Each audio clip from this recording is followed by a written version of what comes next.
Welcome to Fan for Racing Radio. I'm Sharon, Fan for Racing Sharon, and joining me today is Jay Huseman. And welcome, Jay, to the show.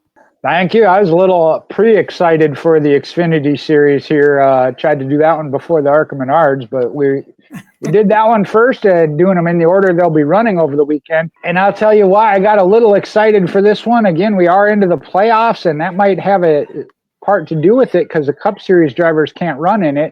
So I got, as a fan, exciting good news. If you're a team owner, maybe not.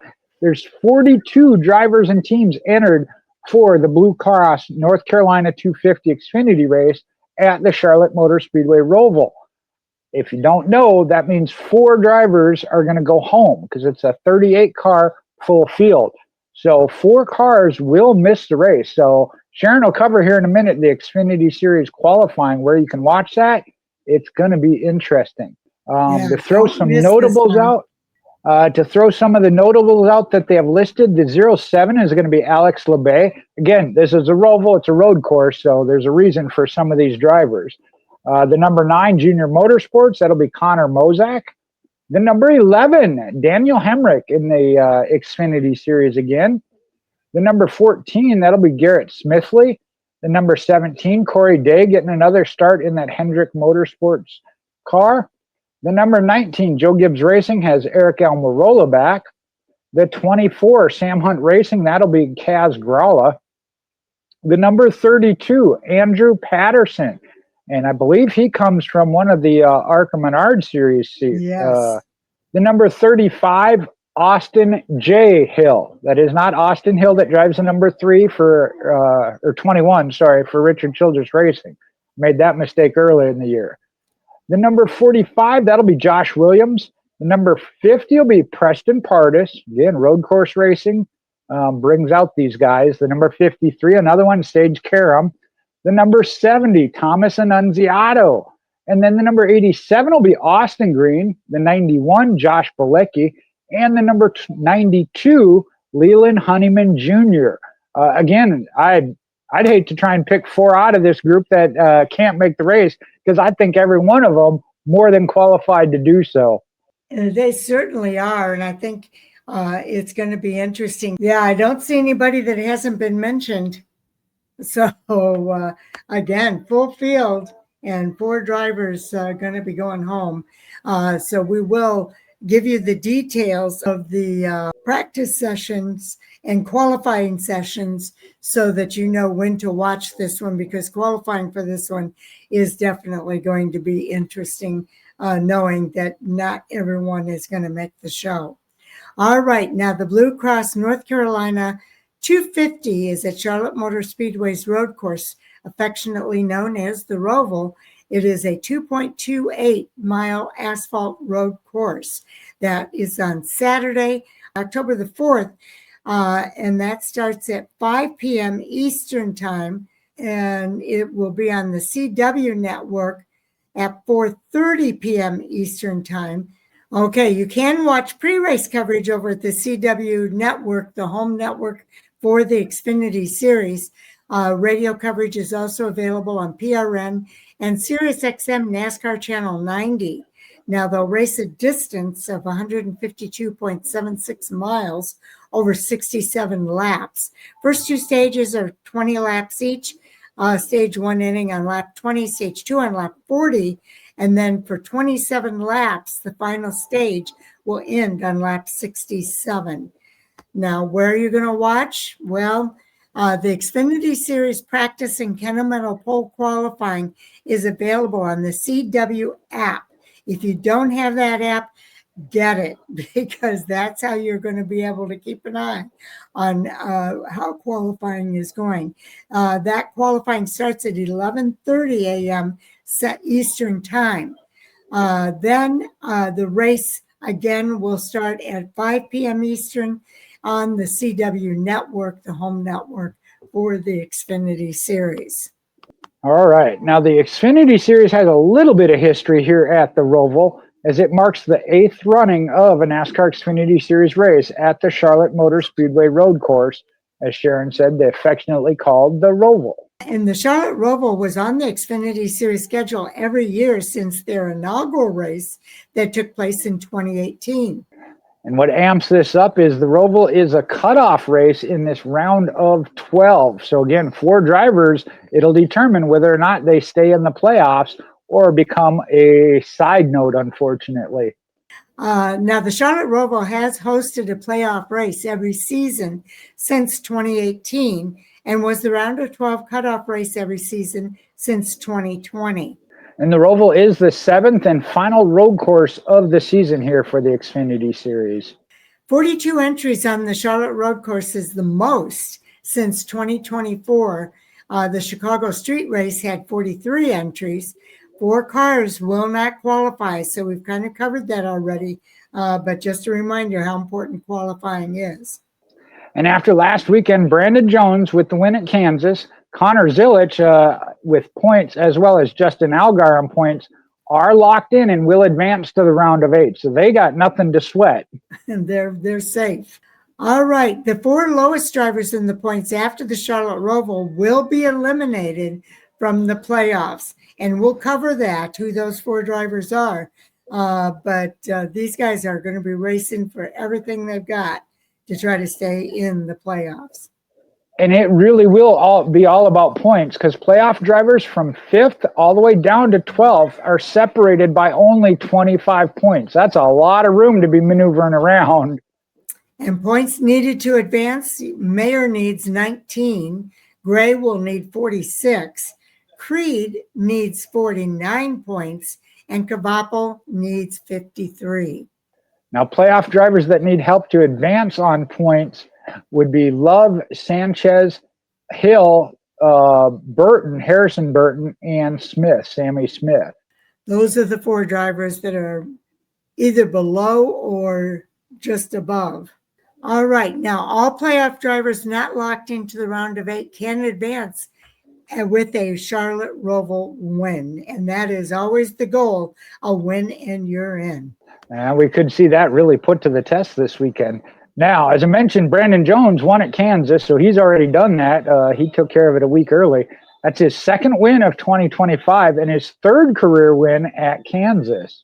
Brandon Jones' win snapped a streak of 3 straight playoff races won by non-playoff drivers. So finally, we got a playoff driver winning that race. And it was Joe Gibbs Racing and Toyota that won back-to-back races in the playoffs after just winning 2 races in the regular season. And also, Connor Zilisch broke Sam Ard's 1983 record with his 16th consecutive top 5 finish after finishing 2nd at Kansas. And we're going to give you a lot of Connor Zilisch stats here, as he has had a phenomenal year. He's got a 2.1 average finish in the last 16 races, in the best in series history during that 16 race span. His 9 wins this season are a record for the most wins by a rookie.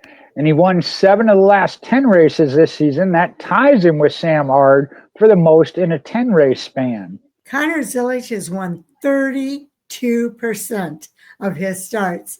That's the best win percentage all time among drivers with more than 3 starts. And he's already making news for the Cup Series next year, as Randall Burnett was announced as Connor Zilisch's crew chief next season when he moves to Trackhouse Racing in the Cup Series. And Junior Motorsports won 16 races this season with a series record 6 different drivers. All 6 drivers won the last 19 races. And unfortunately, it does not even include Parker Kligerman, who won as in his relief role at Daytona. So that's unfortunate, but the driver started, so the driver gets those points. You think that was impressive? How about this one? Junior Motorsports is on a 2-race winless streak. That's not even really a streak, but the team's longest winless streak this season is 3 races. That's how dominant Junior Motorsports has been. Junior Motorsports also had at least 1 car finish inside the top 5 in a record 30 straight races. That's amazing. Now, here's a little bit of good news is Sam Mayer, with 2 wins, is the only active driver to win at the Charlotte Motor Speedway road course in the Xfinity Series. He came from Junior Motorsports and went over to Haas Factory. Now, 4 of the last 5 Charlotte ROVAL races have gone into overtime. So there's a stat for you. And that is not surprising with what we've seen at the Roval for sure. And the pass for the win came in the final 5 laps in 4 of the last 5 Charlotte ROVAL races. And Chase Briscoe back in 2018 is the only driver to get his first Xfinity Series win at Charlotte Motor Speedway's Roval. That's not good news for the competition. No, and not if you're looking for your first win. That'd be a Sheldon Creed category there. Yes, indeed. Now, just to expand a little more on Connor Zilisch in his career year, he's got 5 career road course wins. That's the most among active drivers and already tied for second all time. Connor Zilisch also won 5 of the last 8 road course races and 5 of the last 8 road course poles. So he may go for another one this weekend. And if you thought his 2.1 average finish over the last 16 races was impressive, Connor Zilisch has a 1.7 average finish on road courses, which is the best all time. Incredible. Junior Motorsports has won a record 8 straight road course races, including all 6 so far in 2025 with 3 different drivers. Junior Motorsports has just been on fire this season. And that organization could become the second team to sweep all road course races in a single season with multiple races. Team Penske did it in 2013. At that time, there were only 3 races, though. All right. Now, Connor Zilisch, not surprisingly, leads the series with 9 wins. He also has 17 top 5s, an 8.1 average finish, and 7 poles this season. Incredible stat line. Now, it's teammate Justin Allgaier, though, that leads the series with 13 stage wins for the year. Connor Zilisch and Jesse Love lead the series with 19 top 10s this season. They are friends, and I've got a feeling they're going to try to outdo one another here. Most certainly, and Love needs a little bit of love as he's one that is in a point situation there, so we'll have to see how that shakes out. Now, speaking of leading, though, Justin Allgaier leads all drivers with 897 laps led here in 2025. His second most laps led in a season going back to 2020, where he led at 1,008. And Justin Allgaier's 28 career wins are 9th on the all-time win list. He's just 1 away from tying Matt Kenseth. And I keep saying it's going to come in the next race. It's going to come. It's going to come. I sure hope he does it before the end of the year. And those two we've been talking about, Justin Allgaier and Connor Zilisch, each won the fastest lap award 5 times each this season. And then Justin Allgaier is making his 500th career start at the Roval. He made his Xfinity Series debut at Charlotte in October of 2008. So big anniversary for Justin Allgaier. And to do it in Charlotte, how about that? Yeah. Now, with those drivers and Junior Motorsports organization, that leads to the manufacturer of Chevrolet. They have led 3,424 of the 4,501 laps this season. That's a 76%. And Chevrolet won 23 of 28 races. That is the most all-time by a manufacturer through 28 races in series history.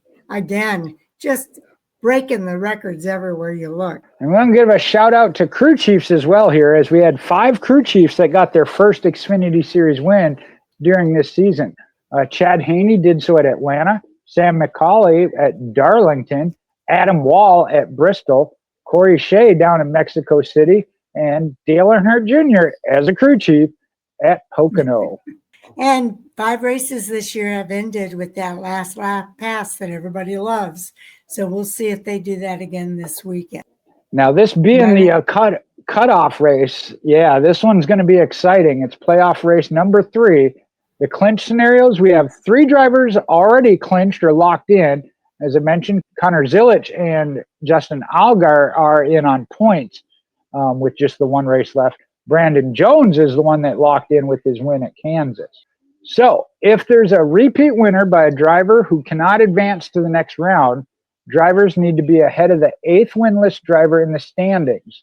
And the same would be true if a new win comes from Connor Zilisch, Justin Allgaier, Sam Mayer, Taylor Gray, Sheldon Creed, Carson Kvapil, or Jesse Love.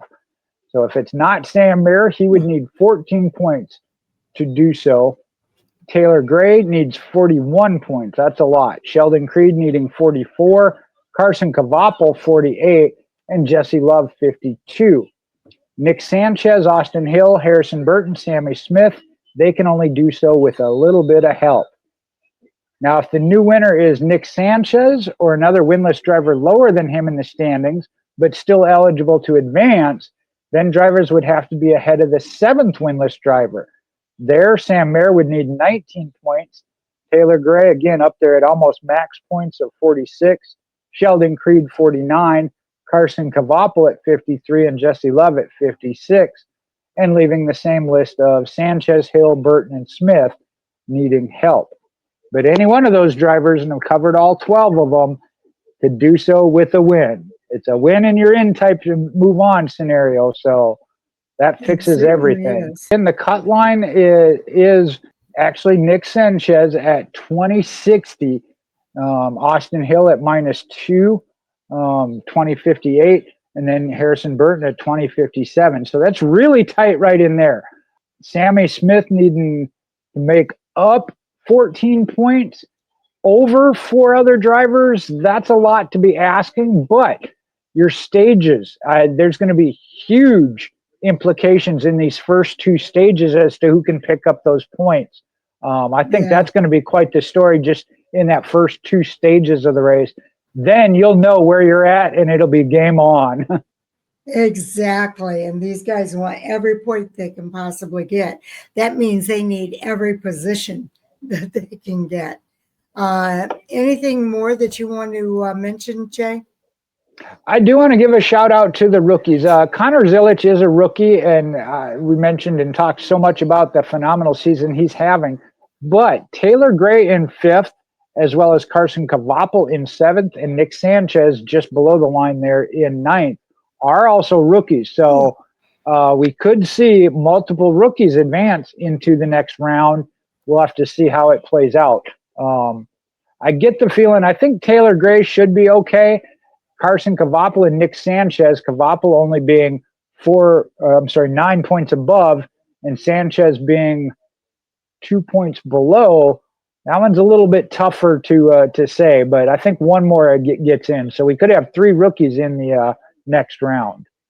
Yeah, it is going to be interesting. For some of these guys, it's the first time they've been, the rookies in particular, it's the first time they've had a chance to be a part of the playoffs.